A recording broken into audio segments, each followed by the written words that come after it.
Welcome back to the Wealth Actually podcast, the show that features artists, entrepreneurs, experts, and commentators that will give you the right knowledge, planning, and guidance so you can preserve your assets and enjoy your wealth. Learn more and subscribe today at wealthactually.com. And now, here's your host, Fraser Rice.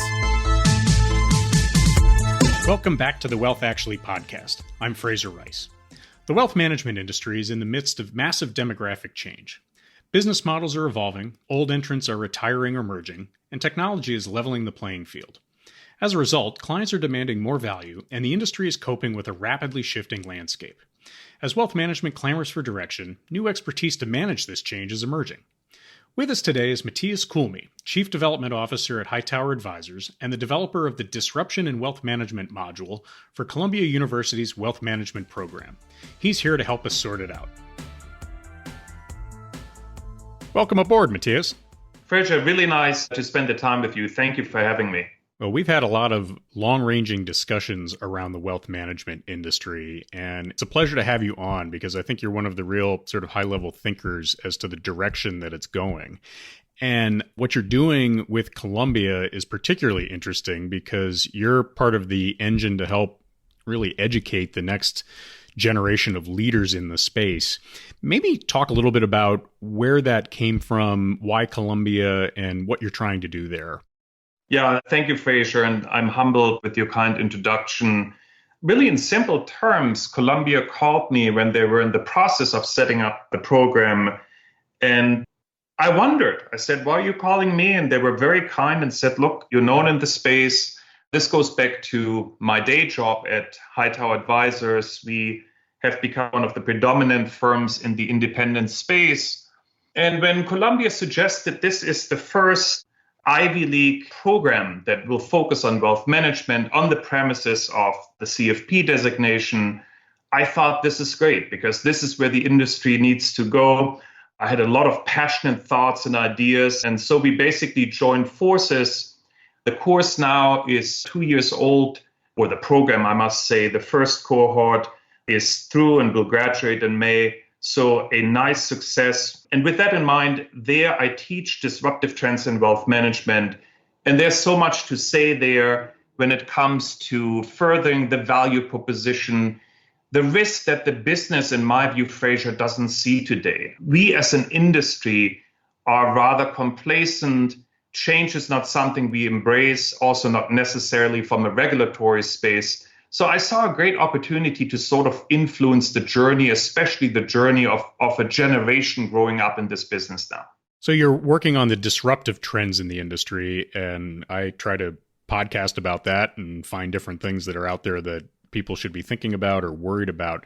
Let's take a step back for a second. That's one course among many in the Columbia curriculum. What else do they talk about in the curriculum to get people ready? It's all encompassing. I mean, we look at the foundations of wealth management, the channels, the players, planning, legal, tax, everything that you would normally also find in the CFP designation. It will give you the full spectrum of what is needed in the wealth management industry.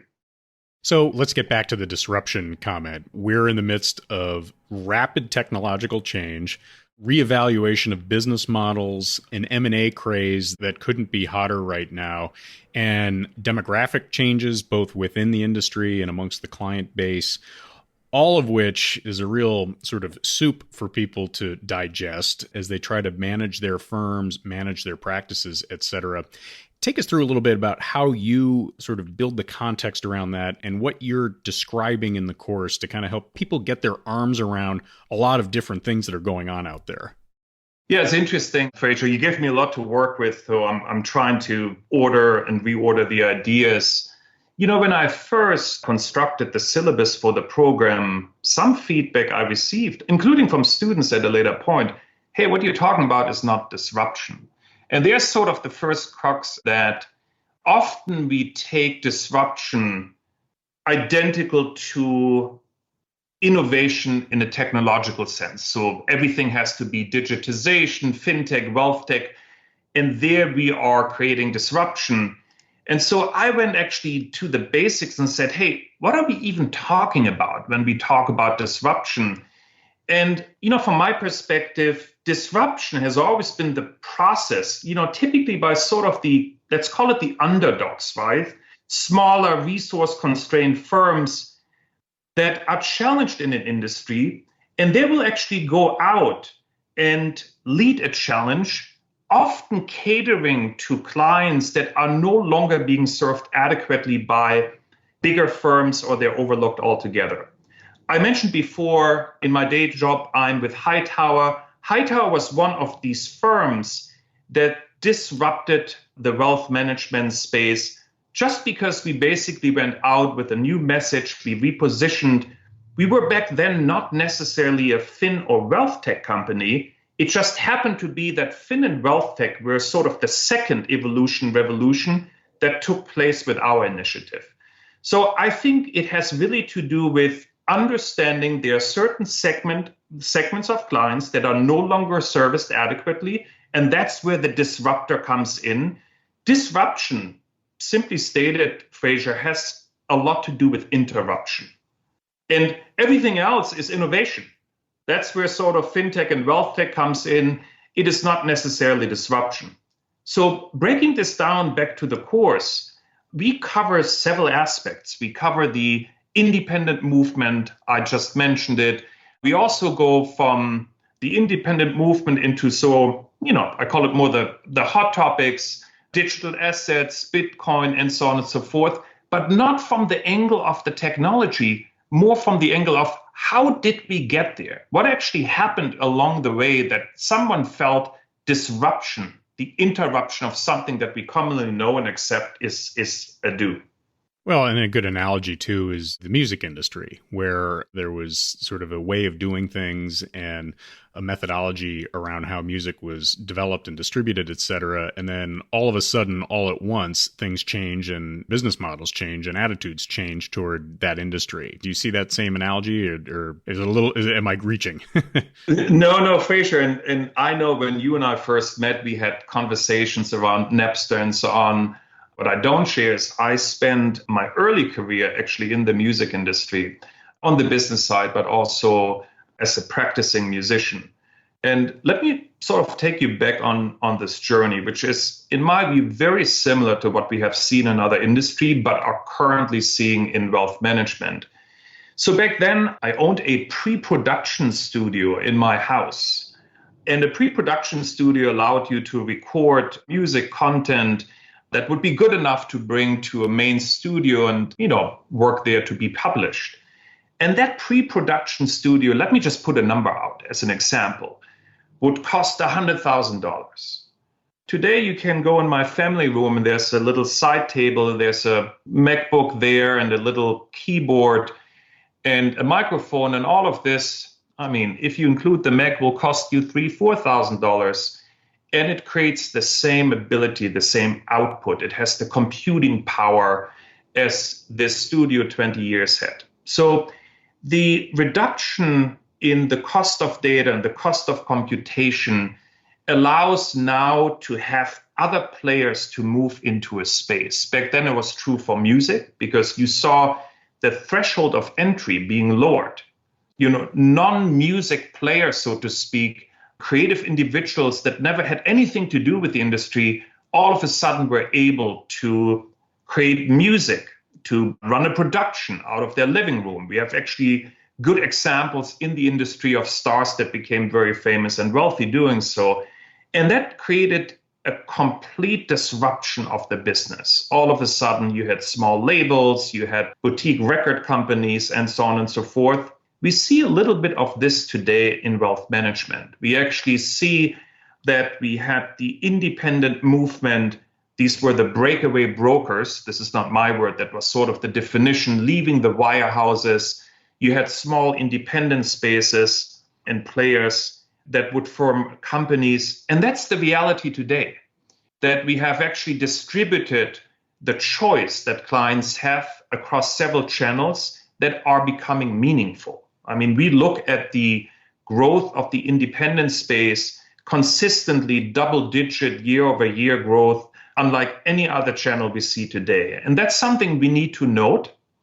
And I said it before, then you have sort of that Finn and wealth tech revolution that was similar to what happened in music, that creates this modular world where now the curation of choices for clients is far more important than owning these traditional vertically integrated big machines and firms that we see with the big wirehouses. One of the things that you talk about, and we've talked about before, is the focus on trust and the shift from typical trust situations, and I don't mean that in sort of a trust in the States, but people trusting other people, and the lack of trust that has started to creep into the system. Maybe dive into that a little bit for us. Yeah, it's a very complex topic. And, look, you can argue it's sort of my sole opinion. I don't think so, however. I take you back, and this is a bit more of a capital market discussion rather than we are starting with trust as a discussion. Ever since, call it the dot-com era and the dot-com bust, we have seen significant accommodation of the financial system. And it has sort of changed the rules of the game. It has changed the rules of, free price formation. It actually has removed a lot of risk from the system.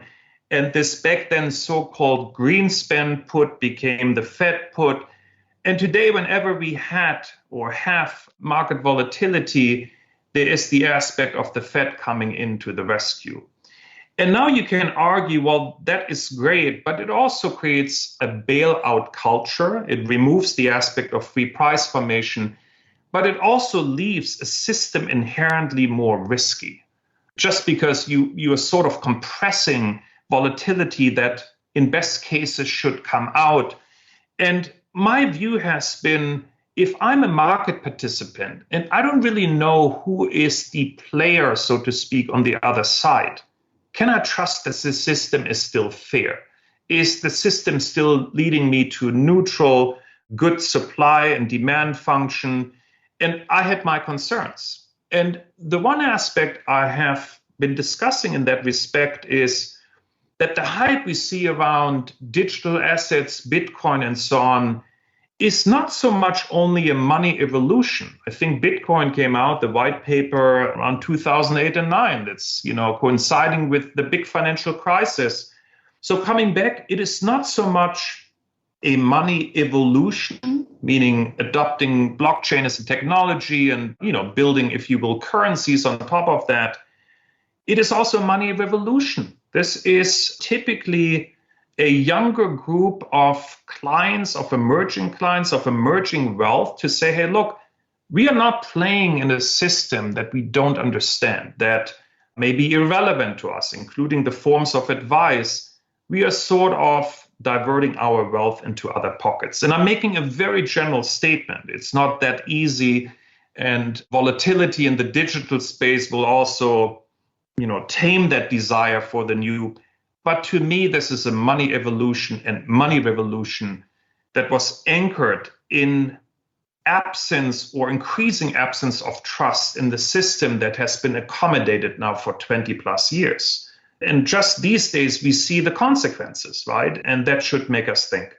Well, and it's scary, too, when it may be an emotional response to the effect of failures in the system that people experienced. And then if you don't temper that with real experience working with the traditional system, people bet their whole situation on it. And when it becomes volatile, that can be difficult. Oh, absolutely. I think a lot of money was gained and lost. We have seen volatility in the Bitcoin and the digital asset in the altcoin space. And I'm not suggesting it is healthy, but you see there is an emerging group of participants that is willing to take the risk. And when we sort of closer examine the aspect of blockchain, the characteristics of open ledger, it is, if you will, an attempt to remove the quote unquote middleman, right? We are now taking the players, the banks out, and we create a money revolution. We participate differently. And maybe there's a positive also to the way we can engage today with money and make money inclusive again. Because what we have to say, I want to touch back quickly on the accommodative element. There is a strong relationship between accommodative policies, I'm guessing now, over the years, the big major central banks around the world have probably expanded their balance sheets up to $30 trillion. These are big numbers. And that has caused a lot of asset price inflation. You can actually, sometimes I've seen the graph where you take the S&P 500 and you overlay it over the Fed balance sheet. It's not perfect, but it's good enough. So there is the element of asset price inflation. We see it in commodities. We've seen it in housing. And we have seen this actually before the recent inflation scare. So what I'm suggesting is also that many of us cannot participate in that benefit of asset price inflation because equity ownership is not equally distributed in society. So there is a socioeconomic aspect and issue that is closely linked to accommodative policies. And that flips me back to the thought of, hey, I want something else. And here is an opportunity around blockchain and digital assets. I'm going to go in there. It will all become far more tame, if I can use that word. This is a market that will mature. We are very, very early on. So I'm not issuing a buy recommendation. I'm just saying this is something we need to pay attention to. We need to also understand the disruptive trends and the innovation that were at the core of this movement, but also understanding that our more traditional industry needs to think about how to embrace this effectively from a regulatory aspect, from a risk perspective, and so on and so forth. We are all in the early innings of this development.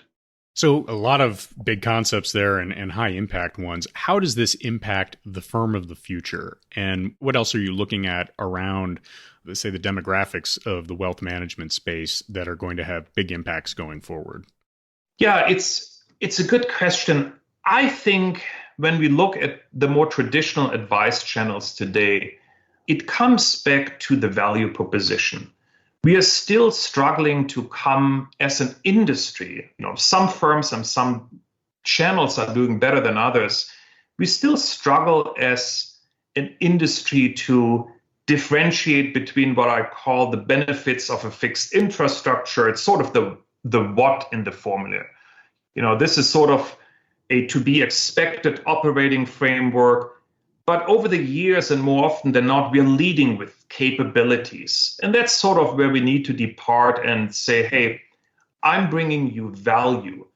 And value means not only that I offer a financial plan, it actually needs to push far higher in the value proposition that we connect heart and mind of our clients. That is sort of the big aspect that all channels need to embrace. We need to come to a higher value proposition. Just to say, hey, but we do financial planning too, is not enough. In fact, when you look at the data, the majority of plans today are simple, these are my words, cash flow based plans. They're basically looking at the aspect of, hey, when I retire, how long can I go with my money? That's not enough. You need to look at intergenerational planning. You need to include far more complex topics. We are not there as an industry today. And the other aspect of value proposition is what I consider the values proposition. There is an emerging group of clients that by definition is and becomes younger through the ongoing wealth transfer.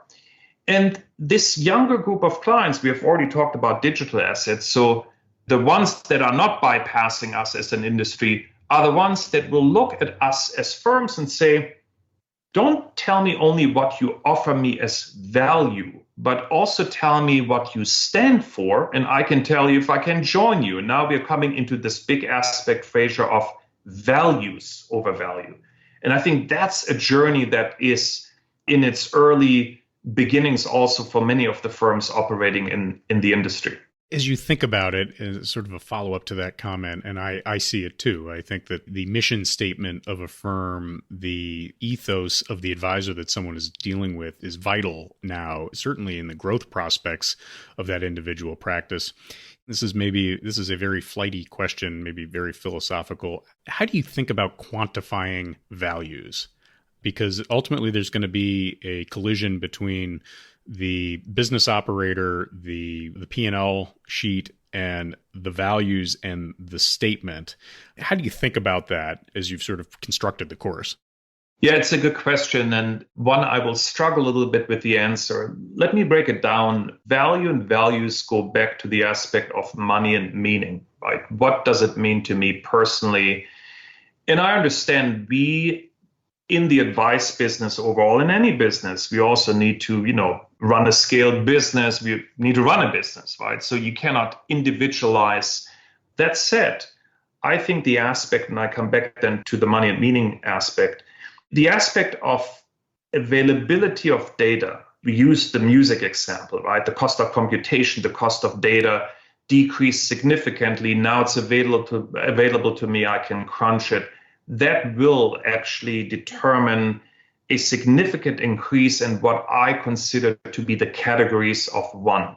I can now personalize the experience for a client. And I think there is a lot of value there that also to a degree can be measured of how clients will engage with a provider, with a digital platform, with an interface.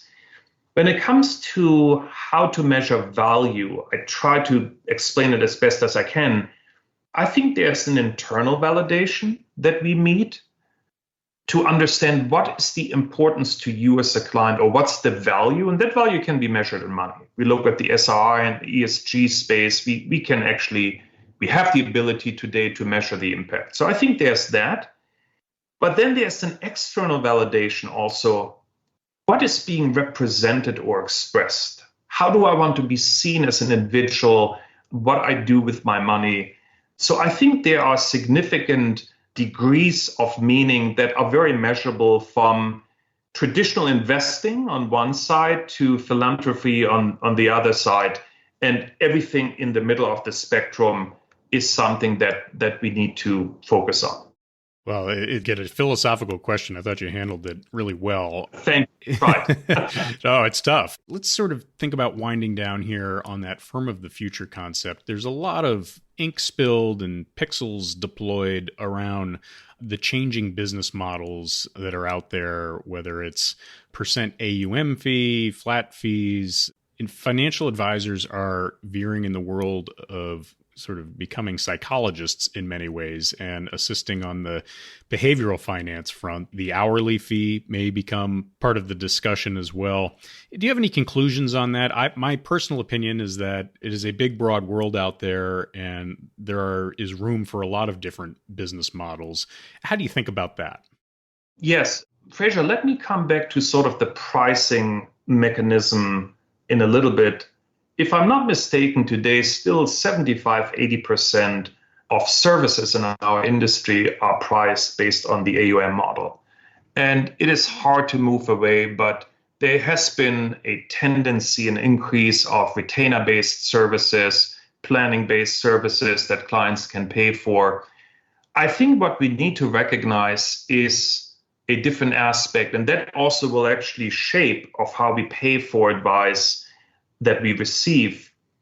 There was a great article, I want to say it was in the Wall Street Journal last year, and it basically looked at, a younger, wealthy generation with money in the bank and how they have behaved in terms of how they receive advice and how they connect with an advisor.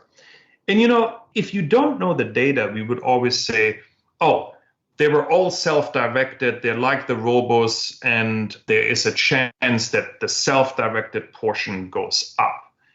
And when you look at the data between 2010 and 2020, that self-directed layer actually hardly changed. It was around 40%. But here comes the aspect that should really make us think as a more traditional industry.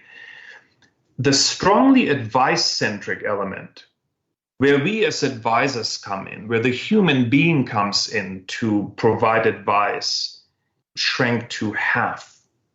So what we're saying is everything in between is now hybrid advice or bionic advice. And I'll come back to pricing.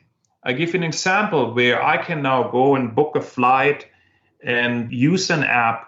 And at one point, there's a pop-up menu to say, do you want to talk to an agent now? Right? That's sort of the advice model that I foresee in the future of wealth management. And that can be priced differently because at the front end, I have significant scale.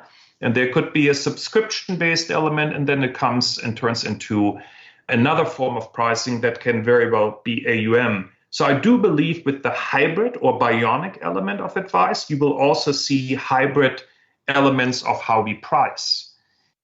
Let me go back to the strongly advice-centric element, or the portion, the one that has been cut in half. What it also tells me is that this is where the premium offering sits. And we know, and that is true not only for wealth management, across the board, that there are services that easily can demand premium, and individuals, clients, customers are happy to pay the premium. And now let me tie it all back to the value and values proposition. That's exactly where we need to go as an industry. In order to charge premium for a smaller share of advice, we need to actually be very clear in how we define value and our values. So there is more to come here. I do believe most advisors are making a pretty bold statement now. If they had to start their business over today, many of them could not replicate their successes. And that should make us think. Excellent. A fascinating discussion. Tell us, how do we keep track of you, Matthias, and how do we get in touch with you vis-a-vis the course at Columbia?